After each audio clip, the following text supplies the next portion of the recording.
Welcome to Nightmare Echoes. Listen, scream, and embrace your horror obsession. I'm your host, Elazar, and today Margot and I welcome special guest Meka G from Cinematic Nightmares as we play along with a game of Bodies, Bodies, Bodies. Which characters are likable? What caused all these events? And what lore do we reveal about the podcast itself? If you dare follow us, our links in the description. Next week on the podcast, Hellraiser Hellworld. Until then, a movie with an extremely toxic friend group.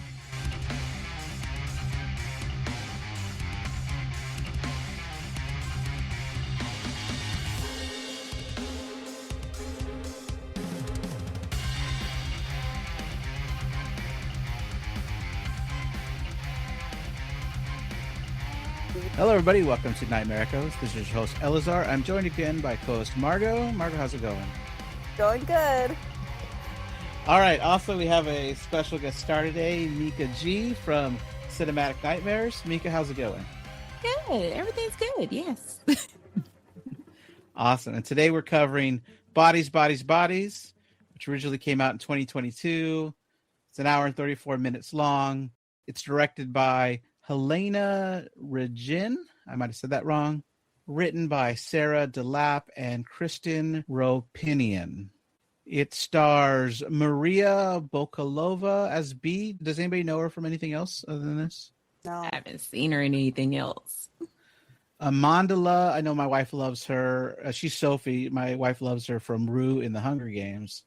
We have Mahala Harold as Jordan. Rachel Sennett as Alice. Chase Sue Wanders as Emma. Pete Davidson as David. Obviously, he's a comedian, also in the Suicide Squad. And then Lee Pace as Greg, which he's been in Guardians of the Galaxy. He was in the Hobbit trilogy, but I remember him most as Garrett from Breaking Dawn Part 2. Who? Do you remember him? So you're talking about Lee Pace. Sorry, I completely spaced out. And this is the professionalism we bring to this podcast. Right, exactly. I love Lee Pace so much, you know that. Yeah, I know. Yeah, he's for anyone that might not be as familiar with the Twilight series, he's the one that falls in love with the girl that cast Electricity. And in the final battle, he says, if we survive this, I'll follow you to the end of the world. So also an amazing show, Pushing Daisies, which I love. Yes. It got canceled. Not Tar related, but very cute. So highly recommend. Connor O'Malley is Max, which really confused my family. My dad, the whole movie was saying, "Who's Max? Yeah, Where's Max?" Right. You hear about Max, but he doesn't actually show up till the extreme end of the movie. Yeah. Very good.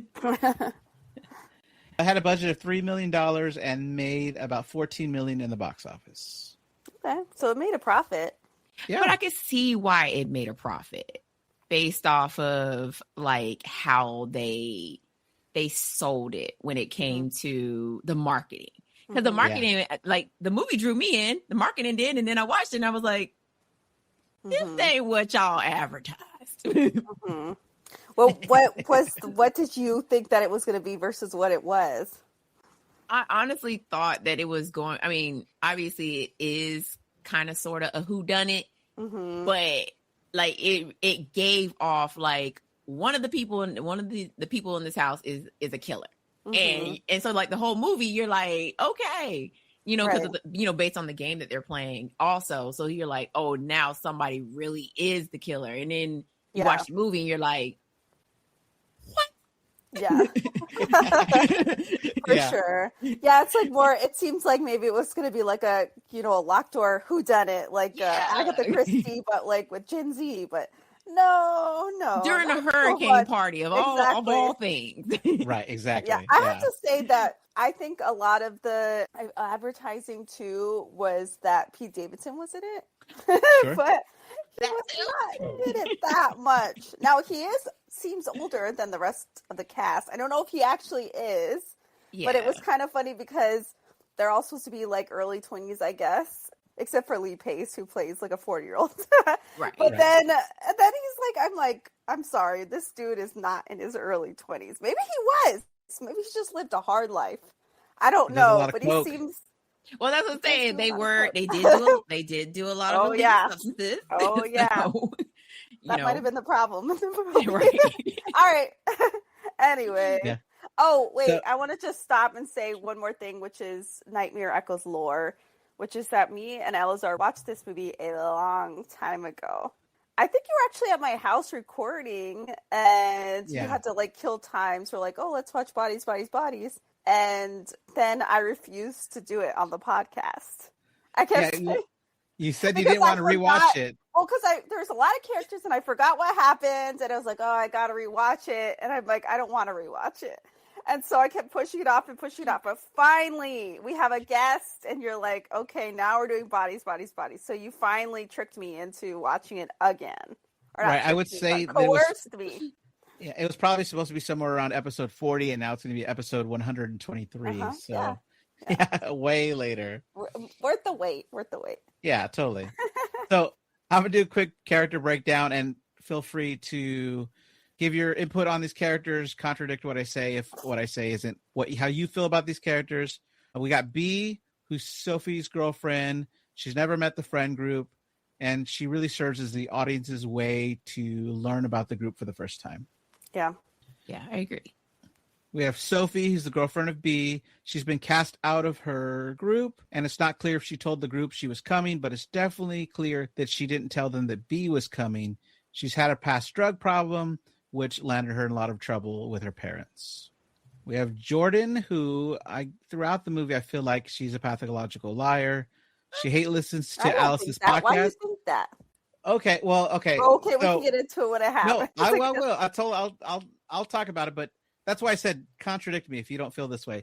Because when she's literally holding a gun, just shooting someone in the leg, and she's like, "I didn't shoot you." Oh, I think she was just saying it was an accident. But she literally said she didn't shoot her. She literally shot her in the leg, and it was like, "I didn't shoot you," and it's like, right. Oh, yeah. See, I got that. She was like, "Oh God, no, I didn't do that. I didn't do that." Okay, that's why. I get it. She did kind of lie because B called her out and said, "You have a gun," and she's like, "I don't have a gun." Oh, and then she proceeds to pull out a gun. That is true. That is true. But let me just say, everyone in this movie is lying. Sure. So this is true. This is and they're all like out of their gourds and drugs. So they're doing crazy ass shit. Cool. Right. So that's why I said contradict if you feel like contradicting, because I don't want it to sound like we one-sided. We can discuss it when it actually happens. Sure. Too, but right. She's also had a past relationship with Sophie and seems a little jealous of B, in my opinion. No, we got Alice. Right. So. Yeah. I got that as well. Alice is dating Greg. She runs a podcast called Hanging Out with Your Smartest and Funniest Friend. That's this podcast. Yes, it's every podcast. That's what you say anytime I'm on, right? Yeah, that's exactly it. Well, I have to insert hottest in there because we both are the hottest friends. Oh, sure. It's a good thing this is not on YouTube because... it is. It's just not video. Margot, we're on YouTube, Margot.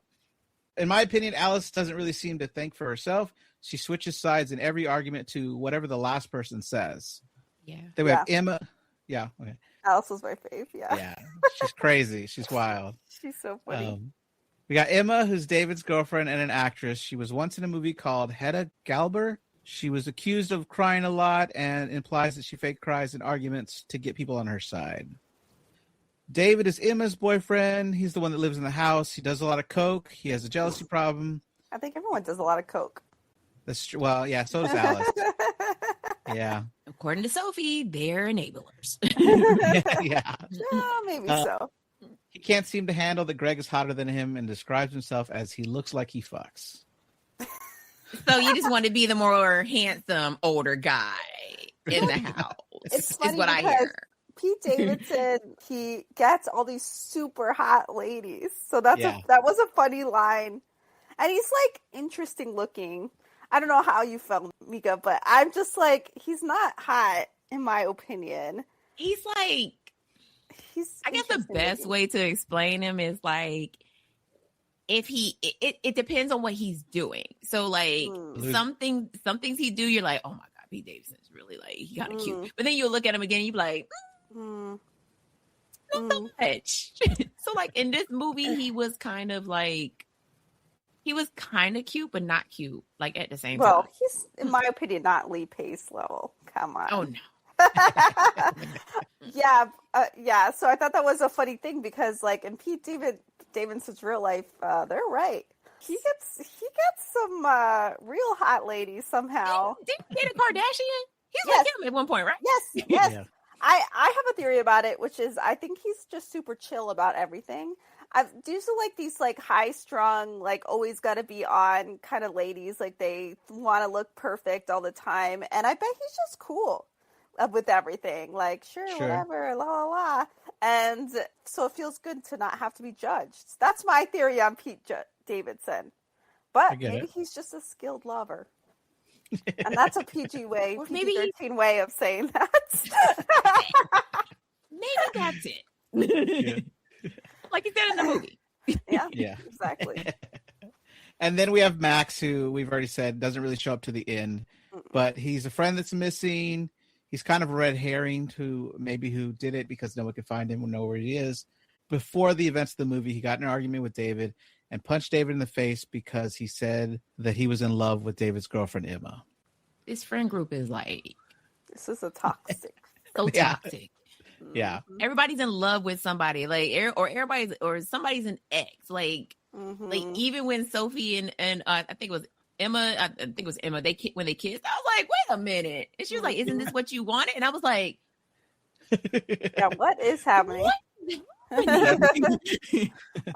how I handle friends' death. Do y'all have any kind of like old time childhood friend groups like this? Because I do not. All my friends, my friends are chill. We're not having this. I knew one toxic woman that showed up to two of my separate friend groups and they split apart so badly afterwards because of this woman just show up in the middle and mess with everybody's mind. But one group, two brothers and their best friend who went through elementary, middle school, high school, were in a band together forever. After this woman showed up in their life, all three of them moved to different cities. Oh, interesting. So that's the one example I have. It was just like crazy. That's interesting.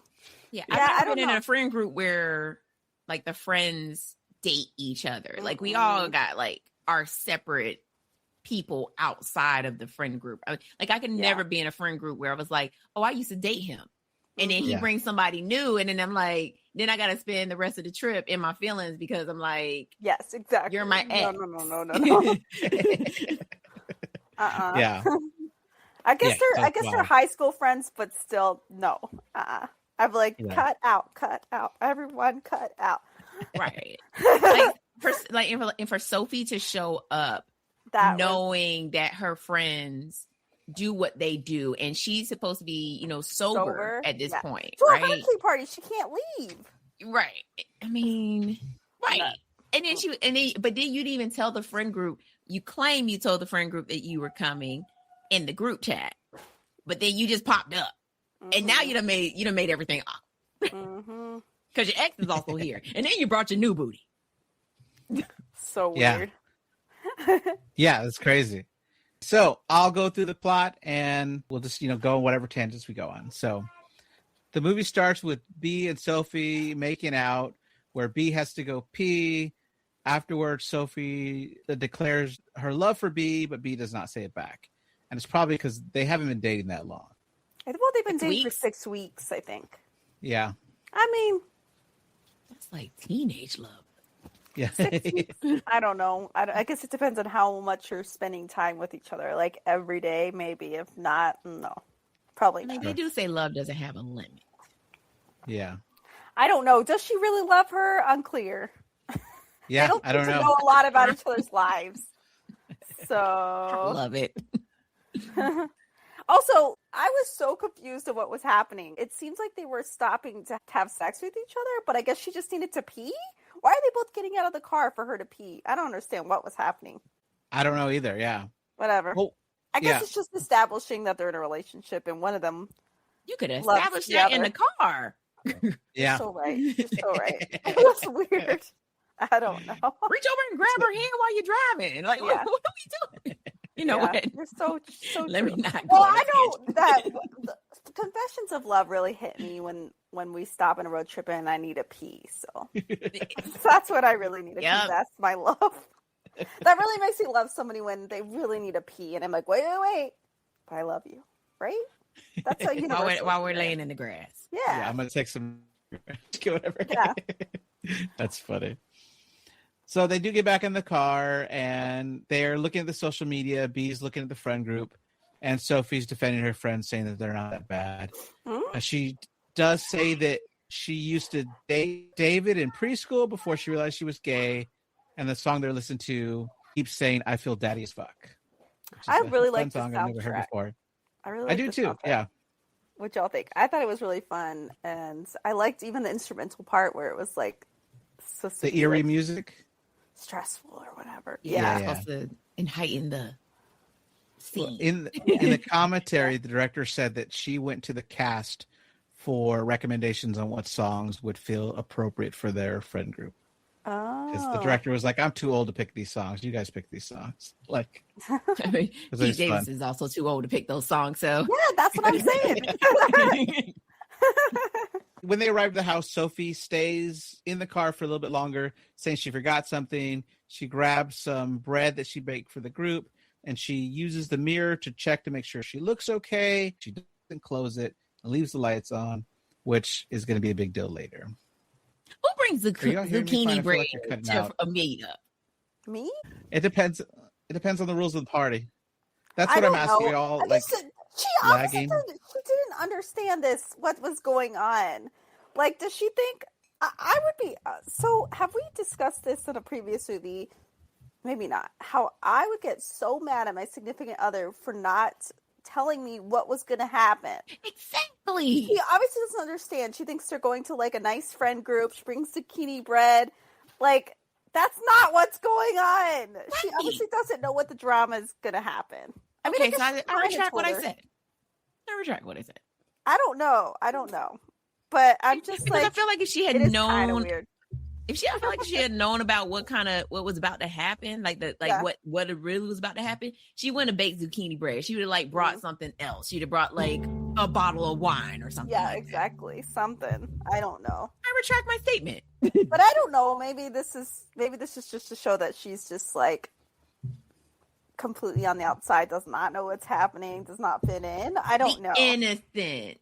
That's what I call those people the innocent. Yeah, and that's funny because they keep commenting on how she's innocent, right? Like, yes. And she's like, I'm not though. She's like, I'm a killer, don't push me. Yeah, I don't know. That was interesting. But yeah, she does bring zucchini bread and I do not appreciate it. I, as a 41-year-old, okay, I'm not 42 I would love a zucchini bread. Thank you. That's so nice. But that's what I'm saying. It wasn't that. You could just tell by the dynamic of that friend group. Like zucchini bread was not the gift to bring, right? No. You should have brought a case of Miller Lights or something like that. Yeah, exactly. Yeah, I'd be the friend that shows up with a bunch of board games. It's like, is this kind of party? And they'd be like, You can even see when she hands the bread to David, like he's like, "What's this?" Yeah, and she's like, "It's bread." And then her girlfriend chimed in, "It's like it's zucchini bread." And I was like, "Wait a minute! First of all, I don't need you chiming in for me. It's bread." we could get trapped and all starve. Here's some bread. Yeah. Right. Okay, y'all. I'm gonna say that Pete Davidson was young in this movie, and I retract what I said. He just looks old. I guess it's that hard living. Well, he was 29, but he was in his 20s. He definitely don't look like he's in his 20s in this movie. He definitely looks like he's a hard 30-ish. Mm-hmm. So that's what drugs do to you, kids. Say no to drugs. Yeah. In that order. All right, so they meet the group and they all want to celebrate. So they get one of David's father's alcohol, which David doesn't want them to touch. And Lee champagne, I think. Okay, right. Yeah, and they ask for a volunteer to open it. Lee Pace's character says he'll do it. And there you go. Thank you. Greg. Greg says he'll do it. He gets this sword from inside and just slices the top off, which the whole group thinks is amazing, except for David. Well, he wants to be the center of attention. He wants to be the finest older man in this house. Well, right now he's the only man too, except for Greg. That's so true. I wonder if that's part of it too. Like, And he also got his lights punched out by Max. So yeah, that would hurt your He's manhood. feeling pretty low. He's feeling pretty low. I would say Greg is he's obviously a loser, right? This is like, I don't know how old he's supposed to be. Lee Pace is in his 40s, I think. So. I think they said he was in his 40s. Okay. When I looked it up. Okay, so this 40s. Is a 40-year-old dating like a young 20-year-old, right? Mm-hmm. Like, he's obviously a loser. He's like, right? He wants to like have fun with these kids, which is like, oh God. But he's Lee Pace, so I can't help but love him. Like, he's going through his midlife crisis. Oh, that definitely could be. Kicking it with a young lady, you know what I'm saying? She introduces him to the friend group, and he's like, you know, even when they were doing the whole thing where they were holding their breath underwater, he was like, I told you my lungs are better. And it's like, dude, like, you're 40. Like, I'm like, you want to impress this group of kids? Like, this is sad for you, man. This is real sad. But I just love Lee Pace, so sure Lee Pace. Yeah. I mean, you could tell, like, what Greg did kind of hurt David's ego, because all the women were like, oh my God, we should have recorded that for TikTok. And then he's like, it wasn't that great. I don't understand. It was stupid. It was dumb. I was like, way to go, jealousy. That's so true. So true. But he's hot, so. Yeah. We also get to hear that. It's like, yeah. No,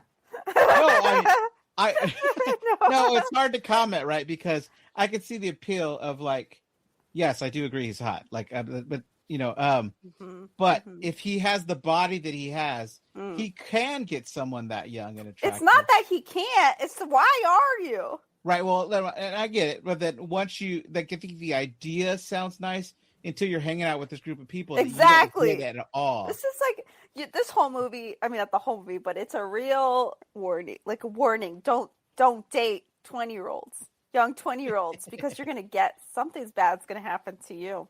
That's the warning. That's the warning. So this movie is don't do drugs and don't date when you're 40. Don't date young 20-year-olds. That's the takeaway I got. Don't date babies. Don't date babies. Don't date babies. All right, so we get here that B will support Sophie in her sobriety because she doesn't drink the champagne with the group, saying that she wants to support her. Although a little bit later, she joins the group drinking when Sophie's not around. We get in a little bit, we have a conversation where David pulls Sophie into an office to ask why she's there. She's trying to get out of him. We find out that she wants him to talk to her parents to try to let her back in their good graces, but he doesn't seem to really have time for that. He wants to focus on that she didn't tell the group that they were there, and he doesn't understand why she's come, kind of thing. Yeah. So the whole reason for her showing up is because she wants her trust back. Yeah. Her parents cut her off, and so she wants her money back. Cause you was out there in them streets. Yep. This is not the party to do that, girl. Just saying, maybe not. But nothing's thought through. So it's fine. But I'm also curious, since she kind of cut them off. Yeah. Like how she even still had access to a group chat that they were all a part of, because normally when you get cut off, we just create a new group chat and just don't include you in on it. I mean, even when you don't get cut off, sometimes you're out. Right. There's so, but you're not on it.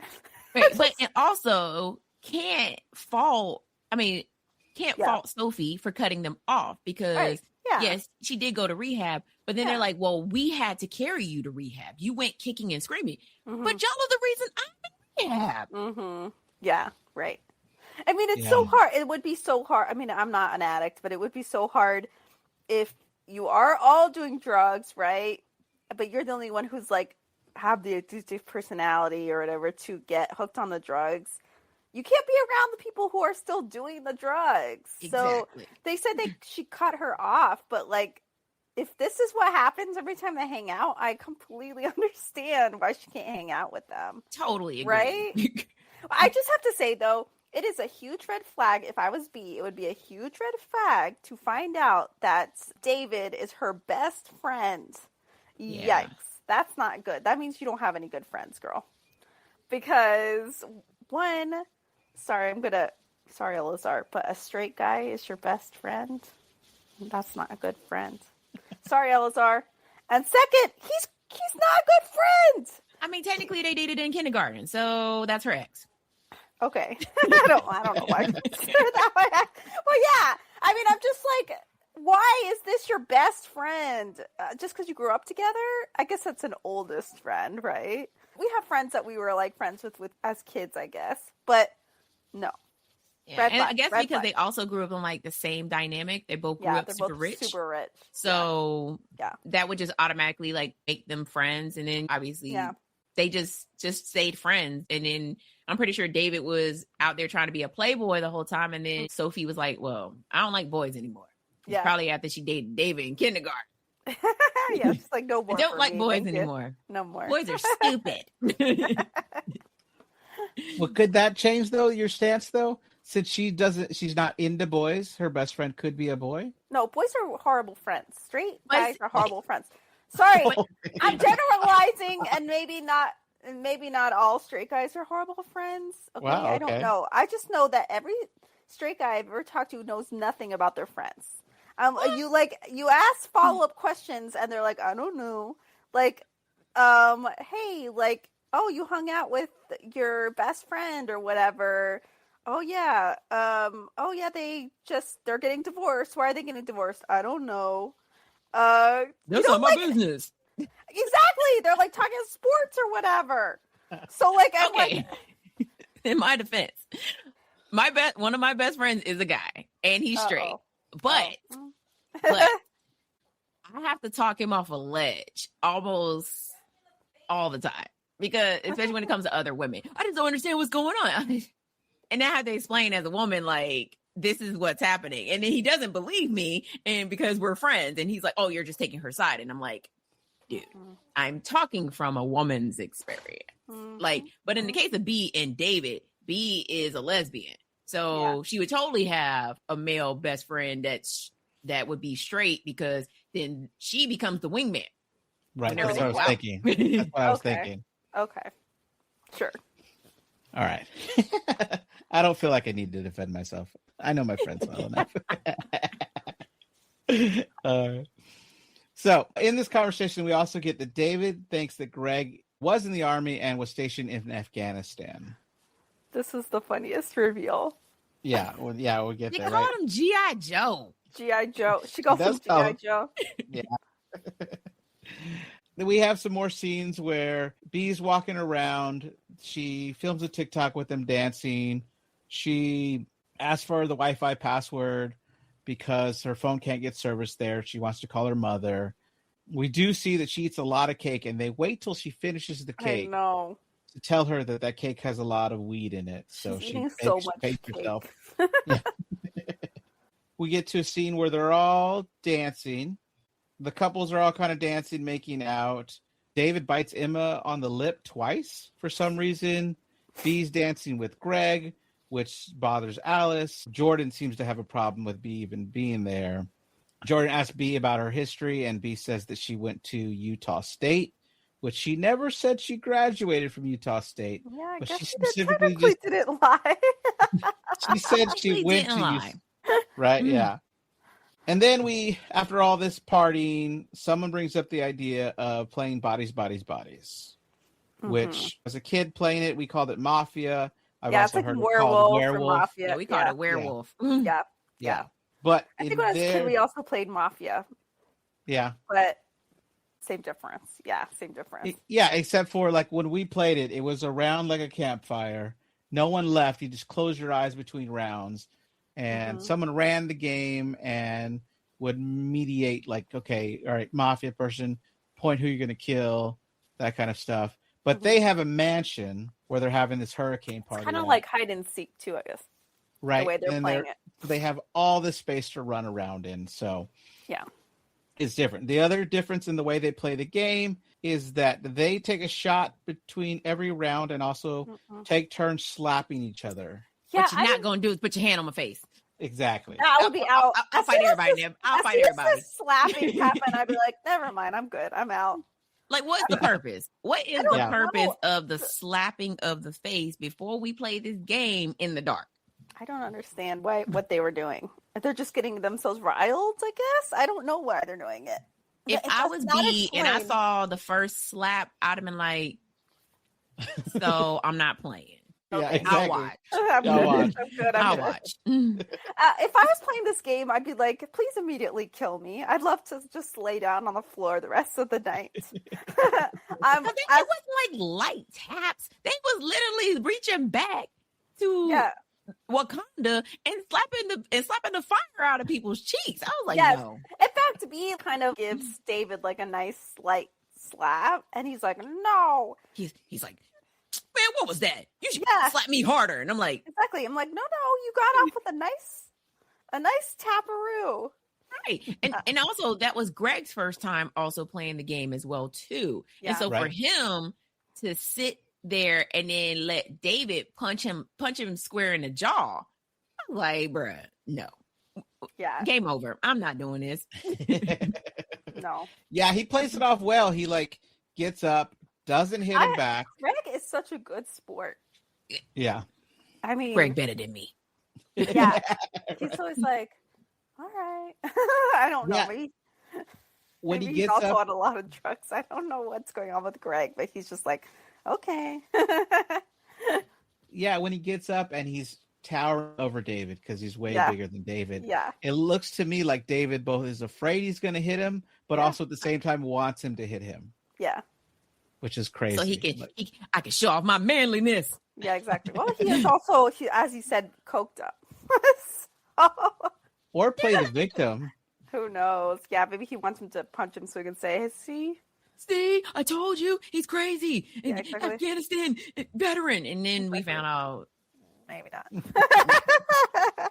What? So the first round happens. They go around. They're all running from each other. They all have their lights on, so they're not good hiders. Like they're using their flashlights and lights. Alice has the I know. I laughed at necklace. that so much. That Alice has a glow in the dark or like brave necklaces on, so you could haunt. You know I can see you, right? Yeah, exactly. The other thing I laughed at is they're all crawling on the floor. I'm like, what are you guys doing? Why are you doing that? The lights are off. Just walk normal. This defeats the purpose of the game. Right. So weird. So in this first round, it turns out to be Greg who has been killed. Yeah, great. That's my dream. Great. And he lays there on the ground while they're all deliberating on who did it. They jump to David right away. David says it's Emma. He's really mean to his girlfriend, talking about the way she swallows and how it's unattractive. She starts to cry pretty fast. They get distracted by the fact that Greg doesn't move. Alice is like, hey, Greg still hasn't moved. You don't have to fake this anymore. And so for me, at least the first time watching, I was like, oh my gosh, did the first person die? Did this already happen? Mm-hmm. Until David gets a cold beer and puts it on his crotch, which makes him jump up. And it was kind of funny because I thought the movie got me. I was like, oh no, he's dead. Yeah. Also, David's like super mean to Greg and he's finally had enough. And he says, I'm going to take myself to bed. And that's I thought, what? Did you take myself to bed? This is the most relatable part of this movie. I would have taken myself to bed like an hour ago. I would have took myself to bed after the first slap. Exactly. I'm like, I'll take myself to bed. Thank you. Goodbye. Goodbye, children. I'll see y'all in the morning. Pancakes, right? Exactly. Yeah, right. I think, unfortunately, Greg would be the one having to make the pancakes, but the only one knows how to cook. Good. The only one that knows how to cook. Maybe so. They vote David out because David makes Emma cry, although he claims she's an actress and she's faking it. He gets really pissed off when they vote him off, and he like smashes a beer against the mantle and runs out. They start much. Yeah, right. Yeah. They start to play a second round when the lights go out, and they worry that it's David who was bitter or sore sport and like turned the breaker off on them. So they're walking around, looking around. Because I guess they have a generator. That's the whole reason why they're on in the house. But they mentioned it. Like there wasn't a whole hurricane outside, y'all. Like, I guess I don't know. Hurricane, the lights go out. But then the generator's supposed to kick on. Yeah, so I don't know what happened with that. I guess who knows? Maybe he did turn it off. Maybe there was no gas in the generator. Could be. Yeah, they don't seem very prepared. Yeah, could be for sure. I mean, David's super rich. He normally probably has other people do that type of stuff for him. Definitely. And this is his dad's house. Where are your parents, sir? I think it's their vacation house. That makes more sense. Yeah, because they would have had cars there. Yeah. Or otherwise. Like they were like, that's why Max picked them all up and drove them there. And then when Max got mad, he left with the car. Yeah. So they're marooned.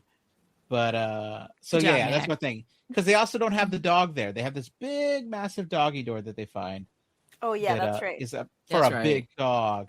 So I think that's the only explanation. This just has to be another home. Yeah, that makes all the sense. Then. Yeah, that makes sense. So as they're walking around, it is B that sees David land against this glass. And he starts slowly falling down, but it looks like he's trying to keep himself up. And you can see there's blood coming out of his neck and it's smearing everywhere. Then everybody else shows up one at a time and they're screaming because David is dying. Mm-hmm. They try to call 911, but they don't have any service. Jordan wants to drive. Everybody starts panicking. They run to the car. Yeah. They get in the car because they're going to leave, and then that's when they realize that the car battery is dead. And then B is like, oh, I might have accidentally left the lights on. Good, she went back to get that zucchini bread. Right. They all start screaming and honking the horn, which apparently runs on a separate power source known as the horn relay. I was like, wait, how does the horn work? That actually is real. One time my car battery died. And the alarm accidentally went off and it would not stop. And I had no way of turning it off. And people were so mad. And I'm like, what do you want me to do? I'm trying. But you have to unhook the battery. Well, yeah. So my dad came and did it. But I was like, the horn does not stop, apparently. I learned that the hard way. So that's real. Man. So they try to get out of the gate, but the gate's still locked. They go back inside. They clean themselves off with blood and everything. And then Jordan gets the idea of asking where Greg is. Poor Greg. And I know, right? So Alice explains that it also could have been Max because they haven't seen Max around, but Jordan tells her to stop with that line of thinking. There's also a small important detail here where B finds Jordan's yellow bra and Jordan grabs it like, what are you doing with my underwear? That becomes important later. But they go around looking for Greg and Jordan grabs a big butcher knife, which is crazy. Alice is like, why are you looking for my boyfriend with a knife in your hand? And they get out of her that she has only really known him for 2 weeks and she doesn't even know his middle name. I thought that was so funny. I mean, not knowing your middle name, whatever. I don't know anyone's middle name. But I'm just like, you've only known this guy for 2 weeks and you decide to bring him to this party with all your best friends. It's so weird. That's even worse than Sophie bringing B. I'm just like, what the crap? At least Sophie knew B for 6 weeks. I know. It's so crazy. 2 weeks. No, I'm actually understand David's being irritated, actually, to be real with you, because I'm like, I would be so mad too if this was unless my friend was like, hey, do you mind if I bring the guy I'm dating? And then I'd be like, and I said yes. And then I'm like, okay. But if you're having a group hang with all your best friends, and then your friend just brings some guy she's been dating for 2 weeks, so now you have to include him, you know what I mean? I'd be so irritated. But if she showed up with Lee Pace, I'd be like, okay, I understand, girl. But I think David is just used to it just being him and Max. Yeah, I think as the only two guys in the group, right? 100%. Normally other people, we've already established that Jordan is a lesbian. We've established that Sophie is a lesbian. And then you have Emma, and then he's dating the other girl. Emma. He's dating Emma. And then we have Alice. Alice. I only know because I wrote it down. I don't remember anyone's name. So Alice bringing this random dude that is a silver fox, you know, like now he's in his feelings because he's like, because everybody's giving him attention and not David attention. And David's used to being the one to get all the attention because I'm pretty sure Max wasn't getting any attention either. No, probably not. Poor Max. So I don't know anything about Max. Maybe he's an asshole. I don't know. All right. So when they're searching, they find Emma crying in one of the rooms. Then they find Greg's go bag, which is the preparedness bag. He's at a hurricane. This is a bag, everything you need. But they find the map with the house location circled around it. And that makes them think he's a serial killer somehow. Well, he also has a hunting knife, okay? Sure. I mean, this is you're in the middle of nowhere. I know, this is obviously like an emergency preparedness bag, right? Like, but he had to find out where he was on the map just in case they need to leave. Exactly. But so it gets very suspicious. But you know what? When you've been doing a lot of drugs, all common sense goes out the window. Paranoia every single crazy thing they do in this movie, you have to go back and say, wait, they're on a lot of drugs. They're on a lot of drugs. Yeah. Yeah. So when they find Greg, he's lying in a indoor basketball court. He's got this light mask on, which freaks them out, but it's for his seasonal depression. Yeah. When they wake him up, he thinks they're still playing the game. Yeah. When they ask him why he killed David, he says, "No, wait, David killed me, right? Like I was the one that died." Like, he gets up and does this howl because he thinks they're playing werewolf, which is so hilarious. Then he notices that Jordan's holding a knife and wearing his go bag. They kind of start to go at him. He's able to knock the knife down instantly. He grabs it. They argue whether they can put the knives down. When he puts the knife down, Jordan jumps on top of him, but he's able to throw it off pretty fast. But he ends up scaring the group so much, even though he doesn't know he's scaring the group, and B smashes him over the head with a kettlebell. He tries to get up. She hits him over the head again. There's blood everywhere, and he dies. So Jordan goes on this... confused. Yeah. He was confused. He was so confused. He's like, he gets woken up. He's in the sleep. He's like in a deep sleep. He has his noise-canceling headphones, his little light mask. He gets woken up by this group of kids who are like, you killed somebody. And he's so confused. He's and like, then, what? they start like attacking him. And then, by the way, he doesn't hurt anybody, right? And then all of a sudden... He even went to check on the second girl that he threw. Because like, he was like, oh my God, are you okay? And then bing. Yeah. Oh my God. Anyway, dead. Nobody. R.I.P. Greg. You were too hot to live in this world. An angel has returned to heaven. Oh my. So Alice is mad that her boyfriend was killed, and they laugh at her for calling him upset. that. Yeah. Oh yeah. And then Jordan says on paper that he was the most likely to have committed a violent act since he was in the military. And Alice quickly points out that he wasn't a veteran; he was a veterinarian's assistant. She said vet, and they was like, "Oh, yeah, Afghanistan." Yeah. And plus, she called him G.I. Joe. Yeah, and they're like, "Why did you call G.I. Joe?" And she's like, have you seen him?" Oh my God. So then they quickly turn on B, saying that she was actually the one that killed him. They did not kill him. And B vomits all over herself. So Sophie tells her to go change. A little bit later, they're back in the living room, and they're all arguing over who's the biggest victim. Sophie's telling Emma it isn't all about her and that someone killed her best friend. Emma throws back the same line, saying that stop making it about her because she is sad, and she starts to cry. Emma says that she loved David, but Sophie points out that she didn't even really seem to like him, just stuck around in a relationship because it seemed convenient to have a boyfriend. But they all start jumping all over each other. Emma calls Sophie toxic. Yeah. And then Sophie replies that she wishes they had chopped off Emma's head instead. And it just kind of goes back and forth, everybody arguing. What happened? Sorry, I almost dropped my computer. When Bee's changing without the group, she starts putting on makeup in front of a mirror. And we see that Sophie's going around searching for drugs, and she finds some in like a hidden bingo ball in this little board game that they have. Yes, because they've been friends so long, she's really familiar with the house. And where he would hide his drugs. Yeah, right. Yeah. So in any case, Sophie is off the wagon. Oh, yeah. Right.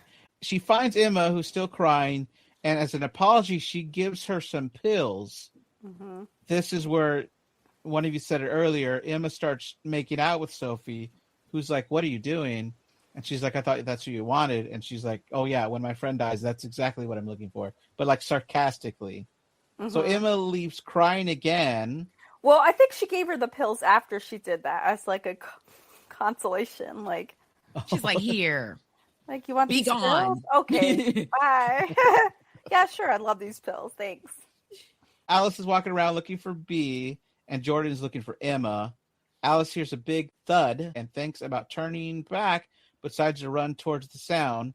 She finds Emma's dead body lying on the bottom of steps, and she starts screaming for Jordan's help. And Jordan arrives and wants to check for a pulse, but Alice tells her not to touch the body.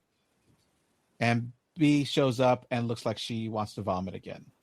She really regrets coming to this party. I know, right? Like, this is how you introduce to your friends. Like, let's. I want a do-over. Yeah. So Alice starts repeating no, and as that she had to have been pushed, and then says, "I told you it wasn't Greg." And Jordan asks Alice if she's happy that Emma's dead, because that proves that it wasn't her boyfriend. Like, yikes. She's like, "No, but I'm still saying." You know what I always say when there's these like killers? I'm going to go and lock myself in the bathroom. Only one way in. And I'm going to just sit it out for the rest of the night. I'm going to be missing for the rest of the night. Yeah, bye-bye. Y'all figure out who the killer is. Yeah. I'll be in the tub with my cheese. Yes, exactly. Watching my shows on my TV. Exactly. I'm going to bring my iPad into that tub. Gonna bring some snacks, and I'll see you in the morning. Bye. Give me a holler if you know who did it. Let me know when there's only one of you left, and I know you're the killer, and then I'm calling 911. Exactly. So the four girls start cowering together, and then Alice starts to point out that the deaths are following the same pattern of the game. Which it doesn't at all. It doesn't. Right. Yeah, not at all. It doesn't make sense. But remember, it's drugs. Yeah. Oh, yeah. 100%. So Jordan says that Alice is coked out, and Alice says that they are all coked out. Bee points out that she is not. Although she ate a lot of pot. She was not coked out, but she definitely was hired at a giraffe. Yeah, she's on something. Which, unfortunately, she did not know she was doing at the time. I know. So Jordan, at some point here, says that she Googled Bee and that there's no record of her graduating from Utah State. Which Jordan, you cannot do, y'all. Yeah. You can't pull up a graduation list. Oh, yeah. Just so you know. You couldn't pass, but you can now. That's what I wasn't sure. Jordan points out that she found David's body and says that she could have tampered with the generator and accuses her of tampering with Sophie's car, which she admitted to leaving the mirror open. Alice and Jordan turn on her fast, saying that she literally murdered Greg, and she asked for Sophie's help, but here Sophie doesn't want to help her at all. Mm-hmm. So they end up... Which I thought was messed up. Mm-hmm. Yeah, right? I thought that was really messed up. I was like, you just told this girl a couple of hours ago that you loved her, right? Yeah. And you're literally watching your friends push her outside into an active hurricane. Mm-hmm. And you're not doing anything to stop them. Mm-hmm. But you love me? We got a lot to talk about after this is over. Yeah, my dad kept saying while watching this that it's going to be a long ride home if they survive this. I'm gonna ride home with you. Like, no, we got to go our separate ways at this point. So outside, she tries every door, but they're working actively to lock them all to make sure she can't get in. She then returns to Sophie's car, and she's able to pull the window down because we established earlier in the movie that the window doesn't work properly. Inside, she gets some food, eats it, and she's looking for other clothes. She puts on a dry hoodie because she's soaking wet. And then she finds the yellow panties, which match the bra that she saw earlier in Jordan's room. So she takes some time to smell them. She definitely looks sad that those should be there. I'm trying to figure out why we took a sniff of them. Why did we sniff these drawers? I don't understand that either. What was you trying to smell? I think she was trying to make sure they were dirty. No, I think she was trying to. She knows her girlfriend's smell, and then she knows this isn't her girlfriend's smell. That's what I think. Not a detective. I don't care. So. Girlfriend or not, I ain't sniffing nobody's drawers. Bloodhound smeller? I don't think so. I'm gonna put them drawers in my pocket and save them for later. I'm like, who's this? Who is this? No. Okay, all right. Okay. That was weird. I'm like, who sniffs underwear? No. Well, maybe as soon as I see her put it up to her nose, I was like, "What are you doing, girl? What are you doing?" I thought she was just looking at them, and then I'm like, "Wait a minute, what are you doing? Stop! Look at them. Cool. Put them in your pocket, save for later, so you can call your girlfriend now because you know those are not your drawers. Like, what are these? What is this? And I saw these in Jordan's room, so I know what it is. Like we have the same. We have the same underwear. No, I sniffed them. So I know. Right. Is that what you tell her? Like, give them a good sniff and see what you think now. Whose drawers are these? Oh, those are mine. No, they're not because they don't smell like you. You sniff them drawers? All right. Now looking at you crazy. So B tries to get out the main gate, but she can't because the security system is still active. As she's walking back towards the house, she sees that Jordan finds a gun. Then she's able to get in that massive doggy door that she saw earlier. And she arms herself with a hammer. The group is shocked when she gets back in there. She tells them that Jordan has a gun and tells Sophie to get away from her. Jordan's mad because B doesn't back off and claims that she doesn't have a gun. Sophie asks her to empty her pockets, and she drops everything on the floor. And Alice notices that she had the X that meant she was the killer in the game, but Alice seems to make that. So for some reason, she thinks she's an actual killer because she was the killer in the game, which is crazy. Well, because it's happening in the same order as the game. Wait, in her mind, it is. In her mind. Exactly. It's happening in the same order. So they all start turning on each other now. B starts throwing out accusations, saying that Jordan was the last person to find David, so why did it take her so long to get there? And where was she when they found Emma? Alice jumps in on B's side, saying that what she's saying is true. Jordan says that B lies and that she lied about Sophie, and Alice jumps in to agree with that statement. So Alice, like this whole scene, is jumping back and forth to agree with whoever says what last. Alice is just like, yeah. Yeah, right. Sense. No, that makes more sense. Yeah. Emma says that she did go to Utah State for one semester, but dropped out due to her mother's sickness. This gets Alice to feel bad for her mom. We find out that her job at Game Hut shut down 1 week after she met Sophie, and she was lying to her about still having the job. And she would just hang out in the food court the whole time. Which I'm not mad at her. Candy Express is amazing.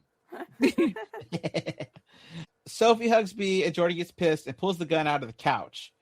Alice freaks out at Sophie, asking where she got the gun, and Jordan says that David's parents are rich, and rich people have guns.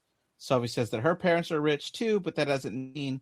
Well, she's cut off by Alice saying, well, their parents are all rich, but David and Sophie's parents are rich. Sophie says that has never really mattered to her, and Jordan yells out for her to shut up. While continuing to point the gun, she said that Sophie never really responded to the group chat and then showed up with this psychopath. Sophie asked her not to use that word because that's so ableist. Something that happened throughout this movie that's funny is they're all throwing out these like therapist terms, you know? Like, you're why don't you just call me a narcissist? Yeah, narcissist. I will. There was an argument about gaslighting earlier. Like, it's so funny. Yeah, they said that is like a classic. Yeah, that's like a classic thing that I feel like Gen Z does a lot. I was gonna say this is totally a Gen Z movie. Yeah, because it's funny. Yeah, yeah. They bring up the fact that Sophie only showed up so David could talk to their parents, and Sophie, acts like a victim here, saying that they only have a problem with her having a coke habit because she's black, and that they have no problem doing coke around her. But when her white male friend that has the same habit, it's okay. Alice gets defensive, saying she's an ally, and looks for Jordan to back her up, but Jordan is no help. Jordan says that Sophie loves playing the victim, but reminds the group that they found her laughing like a hyena on the subway, looking like she was going to die, and they had to drag her to an ambulance, kicking and screaming to save her life. Then at some point here, Sophie says that she can't hang out with the group because they all trigger her. Which is true. I mean... Yeah. Yeah,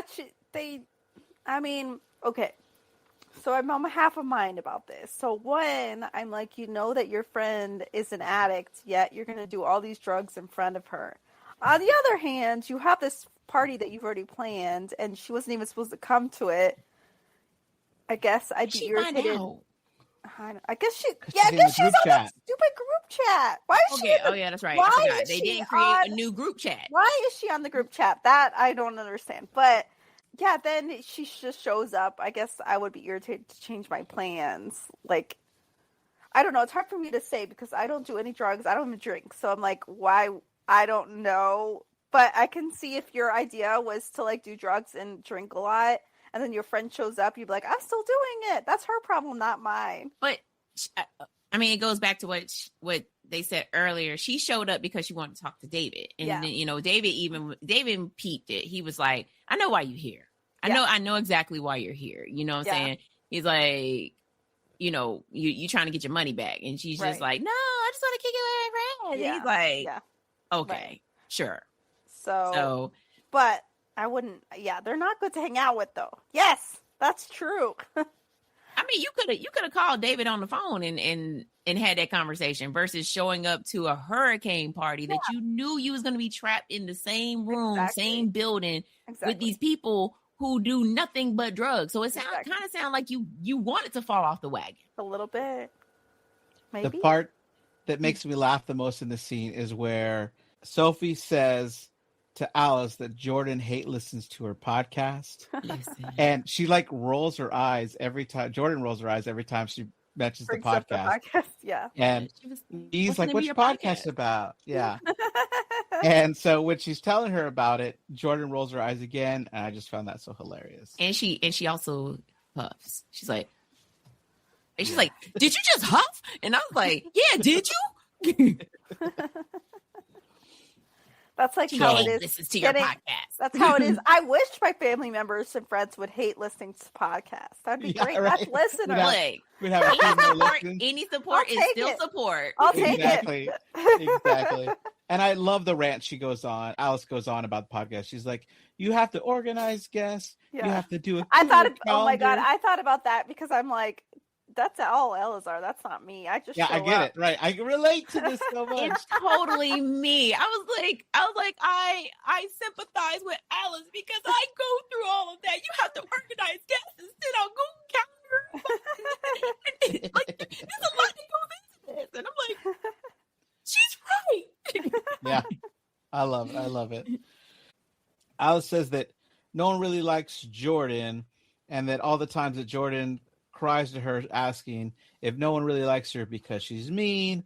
She says that it's all true. She starts pissing her off even though she has the gun. So eventually Jordan shoots Alice in the leg. They also bring up that Jordan says that Sophie texted her and begged her to come. Oh, yeah. Come visit her, and then she's like, did she tell you? Yeah. Did she tell you that that she texted me begging me to come to her house and we had sex? Yeah. And she was like, what? Yeah, exactly. Right. And about? Sophie denies it, but he has already sniffed those underwear. Yeah, exactly. He was like, okay, so that explains the draws that I smell. That was exactly, you. Exactly. Mm-hmm. So after Jordan shoots Alice in the leg. Mad. She gets mad and she shoots her in the leg. She's like, you just shot me. She's like, no, I did. Yeah, I think it's so hilarious. The gun went off. Magically fell in your leg. I don't know. So they start arguing, and she's still yelling at Jordan, who has the gun. They start fighting over the gun, and Allison's getting shot through the bottom of the chin, I think, through the back of the head. Yeah. And so she's killed, and now there's only 3 of them. Yeesh. So Sophie starts trying to go towards Jordan, who has the gun, which I think is the craziest thing to do. And Jordan keeps just being like, just leave me alone. Just leave me alone. And she won't. She just keeps following her. Well, she's talking like she's almost like she's talking to somebody that's getting ready to unalive themselves. Like, just give me the gun. Just hand me, and we could talk about this. Like, it's like she's all calm, cool, and listen. Yeah. B, go get to the car. Just let her go. I know. I don't understand why B didn't just sit in the car, to be real with you. If I had... For the rest of the night? Yeah. Right. If I was B, that's where I would have been the whole time. She had the bag of Cheetos. She has those really good underwear to sniff. You know, she's good to go for the whole night. She had her phone on her, so she could have whatever she downloaded before she went out there, she could have just sit in the car and watch it. Hang out in this car, or good. I'm good. Hey, until my phone dies. hang out in the dog tunnel. I don't know, but don't go back in that house. Don't go back in the house. Exactly. They reach the top of the stairs, and B runs out and fights Jordan for the gun, and eventually is able to hip throw her off of the railing, over the railing, onto the table where they had all these flashlights and batteries. Mm-hmm. It smashes down. Jordan points the gun up at them and tells B to look at Sophie's text before shooting a couple times. Then Sophie and B find like a closet to hide in. Yeah, Jordan's dead, by the way. Yeah, well, so everybody's dead. I don't understand the whole point of firing off the gun as you're dying. Like, you literally just told this girl to check text messages. Now you firing at us. How am I supposed to check text messages if I'm dead? Yeah, it doesn't make sense. I don't think it's that easy to throw someone over a banister either. I don't think this tiny girl could have thrown someone over the banister. She hit through her, so you know. Yeah, I think with all my Taekwondo experience, I think we train really tiny people on how to do self-defense techniques. Yeah. And I think a couple of self-defense classes, it would have been really easy to learn how to just flip somebody. Well, I couldn't have done it. Now, I'm a really big guy, and my 6th degree black belt master can lift me up like I'm a baby. Like, I joked around one time where he was picking up like the 6-year-olds and spinning them around over his shoulders. And I jokingly was like, sir, why don't you do that to me? And he comes over, puts his arms around my knees and under my shoulder, flips my weight onto his shoulder, stands up and spins me around like I'm super light. And I'm not. I'm a big guy. And so the fact that he was able to do that, he put me down gently, and I was like, I'll never doubt you again. Like, So I think it's possible. All right. The way she did it, like it's the momentum that carried Jordan over. Okay. And so once she flipped her over, that was easy for her to just go straight over the banister. Now she had tried to push her over, that'd have been a whole different story.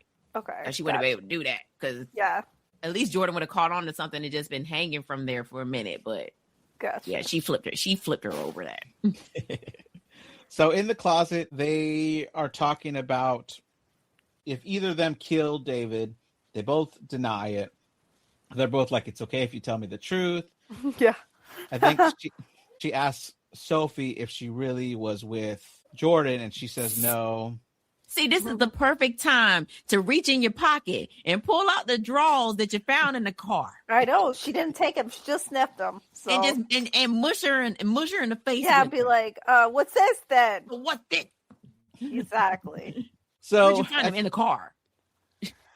Yeah. Do you guys think that if Sophie had told the truth at this point, that B would have been like, okay, or she would have been, because she's very distrustful of Sophie at this point. B is right. I think if Sophie had told B the truth and been like, yes, okay, yes, I slept with Jordan. I did sleep with Jordan. Like, she probably would have been a little bit more open to her. Okay. But instead she lied, and now I don't trust you anymore. That's what I think. Because I got the draws. I agree. I think that if she had told her the truth, she would more believe that she had nothing to do with all these killings. Right. Although B definitely killed two the people. Yeah. Yes, she did. They were in self-defense, but she definitely killed. I mean, She thought no. Greg was not in self-defense. She thought it was self-defense. Greg was because she panicked. I know. She did panic, you're right. yeah. So as Sophie's trying to caress Bee's face, Bee takes off and runs and hides. Yeah. And then we cut to daytime where Bee is walking outside. She walks past Emma's body inside, Alice's body, and then Jordan's body. She goes outside to see David's body. And then Sophie comes behind her and grabs her in a hug. Sophie confesses to doing coke and then giving Emma the pills, saying that she's the reason that Emma tripped and fell down the stairs. Bee is telling her it's okay before pulling out the gun, which she must have grabbed off of Jordan, and tells Sophie to hand over her phone. Sophie takes the phone out and throws it, and then they run for the phone. Obviously, the texture on your phone at this point. Like, if they weren't, you would have given her the phone. Phone. Obviously, come on. They wrestle with the phone, fall into the pool.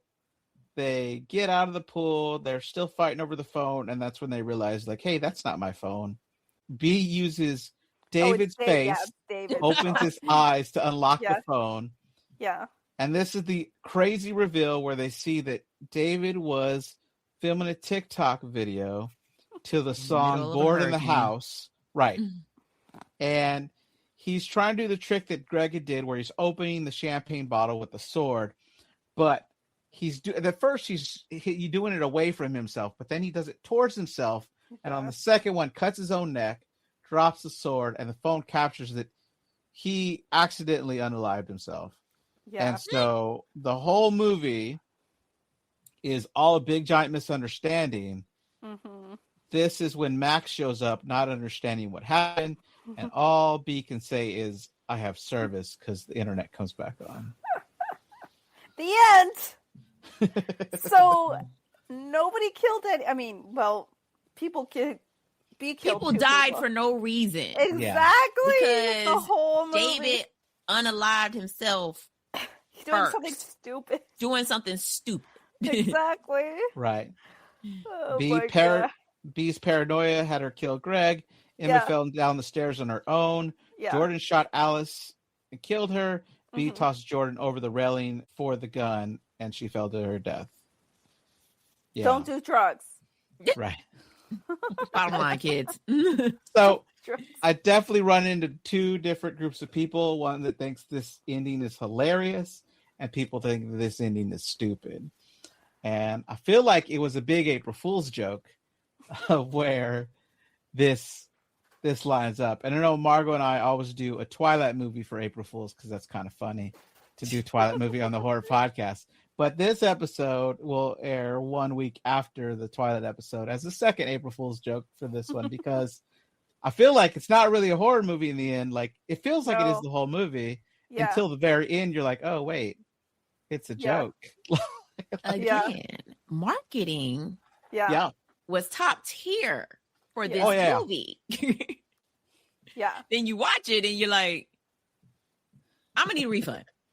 Right now. Because you definitely, like you said, you definitely think that it's like they're playing this game, this bodies game, and then it becomes real, and then you find at the end, no, nothing was real. I kind of thought it. Did I like it? I don't know. It's almost it's almost in the same vein as the movie April Fool's Day. So like the whole movie, you're watching April Fool's Day, you're like, oh, there's a killer, and then and spoiler alert for anybody that hasn't seen this movie, but it basically ends the same way as Bodies. Is that there is no killer. There is no killer. Yeah. So it's So what is this movie? It's kind of like, I don't know. Yeah. Once you've watched the ending, it's a comedy. There's no category for comedy, this, right? Like, there's no category for this movie. It becomes a comedy, and if you look at the so I watched this on HBO Max, and the description was comedy horror. Yeah. I'm like, once you watch it once, it's no longer horror, obviously, right? Yeah. Because you know what happens at the end. Yeah, but I guess while you're watching it is maybe kind of a horror movie, and then at the end you're like, never mind. I don't know. Yeah, it's so strange. So I guess it's just a movie about 20-year-olds acting dumb. It's a Gen Z coming of age. Don't do drugs. Yeah, exactly. I've got nothing. I don't know. Like you said, first time watch, you're like, oh man, this is like a great horror movie. Then you get to the end and you're like, what? Although in retrospect, you have to think all these people are too stupid to be secretly killing everyone. This is also very much true. But again, we have chucked this up to they were all on the best drugs ever because after gore. Nobody sobered up in this movie to have common sense to be like. In fact, it seems like the more crazy it got, people did more drugs. So I'm like, no, stop doing that. Because at no point did we think like, hey, David's phone is missing. Yeah. Right. Maybe if we had checked for his phone, we wouldn't be in this situation, right? Yeah, it was basically we started panicking and we never stopped panicking. That was basically what happened. Yeah. Paranoia, panicking, all because we're higher than the ceiling. If I was in a house full of my best friends, I would never ever in a million years suspect any of them killed anybody, right? I would think there was just a murderer like creepy crawling around the house or something. The only two people that I would suspect is B and Greg because they're outside they the don't friend know group. them. Well, they did suspect. I don't know why people didn't suspect B earlier. Like that's what I'm saying. Like it would for me, it would have been B from jump. But then again, Jordan did disappear. Yeah. Right before they found David. Yeah. And so now I'm looking at Jordan some type of way. And Jordan, I guess you could say she's kind of the outcast of their group because she was asking the question, like, why doesn't anybody like me? And it's like, girl, because you be lying. Yeah. She also was always the first to grab a weapon. Yeah. I need a weapon. Dangerous. They also, at least one of them jumped to blaming Max because they didn't know where he was. Oh, yeah. I mean, I guess. But... And Max did have that fallout with David, so they probably was like, well, he probably came back, split his throat, and then left. And it's like, but if it was Max, he would. If it was Max, when he had killed everybody else and not just David. Yeah, right. Yeah, why would he continue be killing people? Right, like he didn't. I don't know. But everything. I mean, obviously, B took out Greg because of paranoia. Yeah. Everybody else dying is because it's like an accident, really. Right, it literally was like Emma fell down the stairs. Alice got shot. Yeah, by Jordan. I mean, so that shooting her leg, that was definitely on purpose, but I don't think they meant to shoot her the second time. They were just grappling around with a gun, and then the gun just went off. Don't do that. Yeah. So it's kind of an accident. So they were all kind of accidents. Except for poor Greg. That was not an accident. I don't know if she meant to kill him, but she definitely meant to hit him super hard. Well, I mean, she hit him hard the first time, and he was going down, and then he decided that he was going to lunge at somebody. Yeah. And then that's when she was like, I'm just going to go ahead and hit him one more time. And it's like, boo, you have a whole 15-pound kettlebell in your hand. Like, it's not a 5-pounder. You're going to kill this man. Yeah. I mean, honestly, he's probably dead the first time. He probably had a bleed in his brain. So he's probably going to die anyway. So I don't think that was her intention. I don't think her intentions were to kill Greg. It was just to knock him out. She was scared. Yeah. But I agree. You had a 15-pound kettlebell, boo. Yeah. Yeah. Whoopsies. Anyway, so what did we all think about this movie after all? I think like it or not like it? I do like it. I mean, I liked it enough to buy it. Like I own the Blu-ray, you know. But I enjoyed showing it to my family, although I think my wife was annoyed. But I think I like to laugh at the end. I think it's funny enough that I laugh at the end. It's interesting on a rewatch because knowing what happens, I get to like really analyze a lot more and see what I might have missed when I thought it was a mystery. Meka, what do you think? Okay, so I like it, but I don't like it. So I like it because it like you said, first watch, you're just like, oh, you trying to figure this out.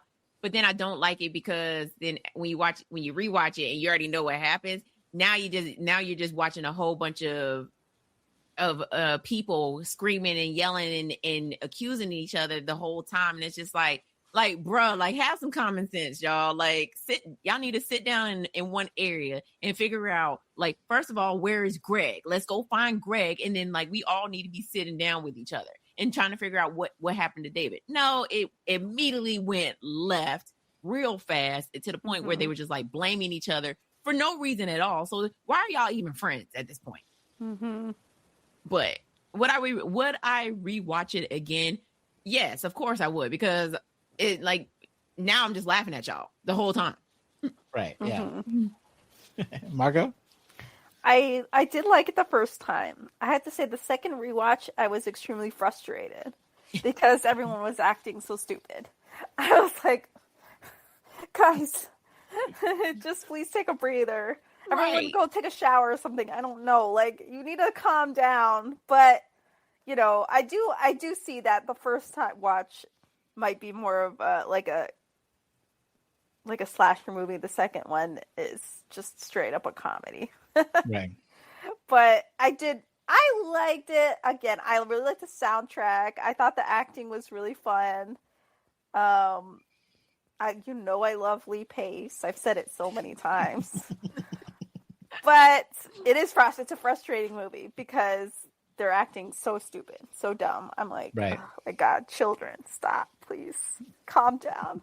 You need an adult. You had an adult, and then you murdered him. That's awesome. Meka, do you want to tell us a little bit about your channel for anybody that's listening that might not know your channel? Yes, of course. Cinematic Nightmares is my baby. I'm on YouTube, Instagram, Spotify, hopefully jumping on Apple Podcast here soon. We'll see. But basically, I talk about horror movies, and I have top fives that I drop every Sunday. Matter of fact, top fives every Sunday. And then once a month, I am doing Exploring the Shadows. In the past, Exploring the Shadows was one subgenre of the horror community, not community, horror genres. But I'm changing it up this time, and I'm actually going to be doing anthologies. So once a month, I'll be talking about an anthology movie. And then once a month, I also do a game night. And it gets very chaotic. Y'all think Bodies is chaotic? Come watch a game night and watch all the chaos that happens during that. Like, I had to actually get a judge because people were like, going back and forth with me. I've tuned in because I like the first one that I saw, like I had family over, so I knew I wouldn't be able to get on, but I knew I'd be able to watch. Mm-hmm. And so I actually went and listened to a couple of podcasts based on your visitors, because Bubba Wheat does the Time Loop podcast. Yes. And so I got to go listen to that, and I was like, oh my gosh, this is talking my heart. I love time loops. So that's cool. So yeah, I love your game nights. They're fun. Yes. So